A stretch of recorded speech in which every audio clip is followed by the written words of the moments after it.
Hey guys, Goddess on Fire Tower 128. So I'm coming to you with a channeled message. Um, I was gonna do a video earlier about these two incidents that happened to me, but now this is the third incident. Not necessarily the same, but it ties in. So I want to say maybe it was like Friday of last week. I was going to pick my husband up from work, and I stopped at this quick check near my house to get a black and mild, which you might lovingly hear me refer to as a black and mild. I don't know. I like saying it that way. It's funny to me. So I stopped to get my black and mild, and I'm leaving. So now to get out of this quick check, to make a left is like the hardest thing to do because the entrance or the exit that I leave out of, there are two lanes, and it's very close to the the corner where the light is. So it's very difficult to get out unless the light is green and you're going, you wait for the red to come so that at least people know that you're coming and they know to slow down. So the universe was in my favor and the light was just turning red when I got to it, and people saw me, so they were going to let me out. All of a sudden, out of nowhere, some guy knocks on my window on my passenger side. A light skinned, very pale complexion, bald headed. He had to be like about 6 feet tall, maybe. But I'm thinking that he's knocking on my window to let me know that, something's wrong with my car or something. Because I'm thinking that would be the only reason why you need to be knocking that aggressively when I'm about to make a left turn. So I look at him and I put the window down just a little, just to hear what he has to say. And he's asking me for money. And I can't even remember how the conversation went entirely. I remember hearing, well, if you don't have any money, can we go to the ATM? My daughter needs medicine. Um, what else did he say? Do I at least have, can I just give him $20? It was just very like I have my eyes on him and I have my eyes on my phone, which is on my seat. The entire time this is going on. So I'm looking at him like, I'm not going to you with you to no ATM. And your whole demeanor doesn't even speak honesty to me. It doesn't speak trustworthy. So I told him I had to go and that I couldn't help him. So he just left. So I thought that was odd. But it was an incident. So then yesterday I had another experience with a gentleman at the same quick check. And on walking in, I could tell that he was going to ask me for something. Typically, it's money. Not this individual, but typically individuals that stand out of like the quick check or the 7-Eleven. That's what they do. They're asking for money, in my experience. So this particular morning, I'm going in, and the gentleman asked me if I could buy him a cup of coffee. So I was like, sure. I was like, come in and make it. Oh, excuse me. But he said he wasn't allowed to go into the store. So I asked him how he liked it. He said light and sweet. So I went in and made him a large cup of coffee. Um, I didn't add the sugar. I just bought a bunch of sugar packs out for him to add his own sugar. And when I went up to pay for his coffee, because I have the Quick Check app, the coffee was free, so I didn't even have to pay for it. So I just left out, gave him the coffee, told him to have a great day, and that was the end of our experience. So now, last night I wanted a snack, and I didn't know what I wanted. That's a lot. M&Ms came to me, and I was like, do I really want M&Ms? And so I go to the 7-Eleven, and the 7-Eleven has them on sale too for something I can't remember, maybe $3.50 or buy one get one free or get one for $1 or something like that. So I know it would have been about four and some change or whatever. So I'm looking at them and I'm like, I really don't want M&Ms that much.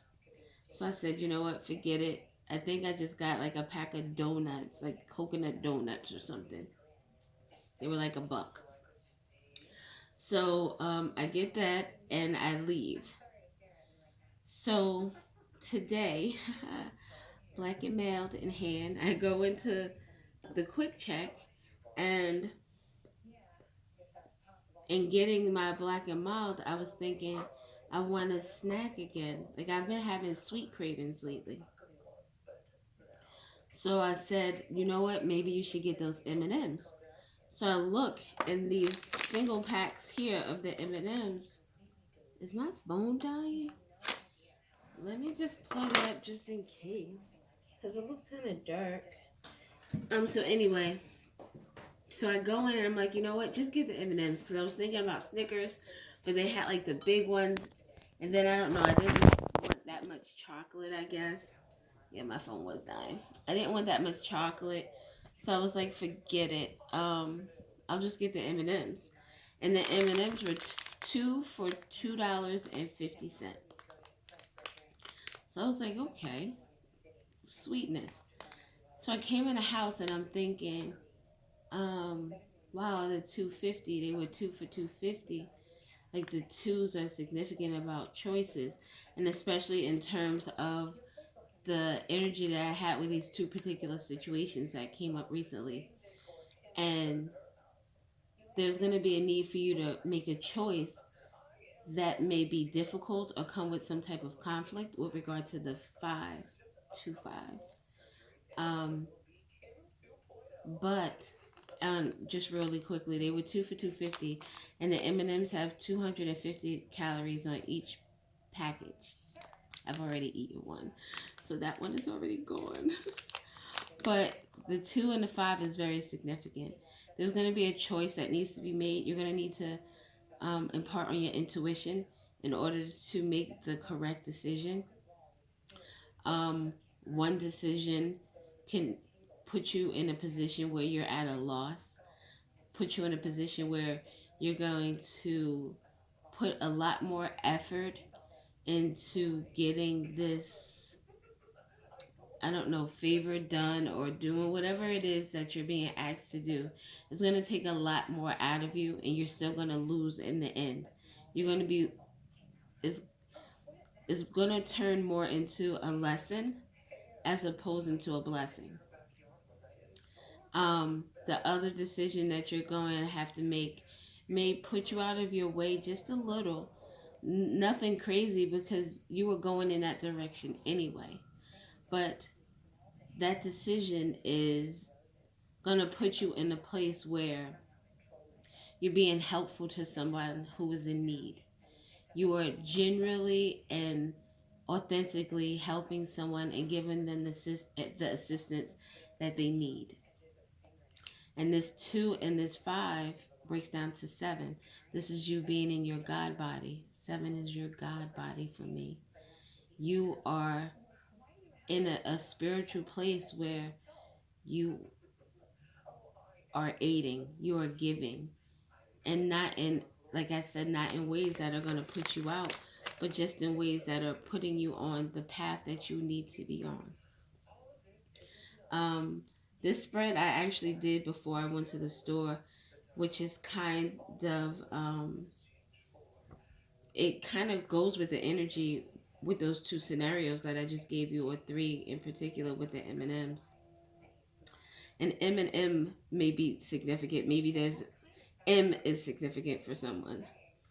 But in this spread that I did, this is someone who wants to come in with this magician energy in the middle and come in with this Knight of Cups energy as if they're bringing some goodness to you. But there's something negative attached to this person with this Three of Swords. These are attachments. This person is coming with burdens. They're coming with problems.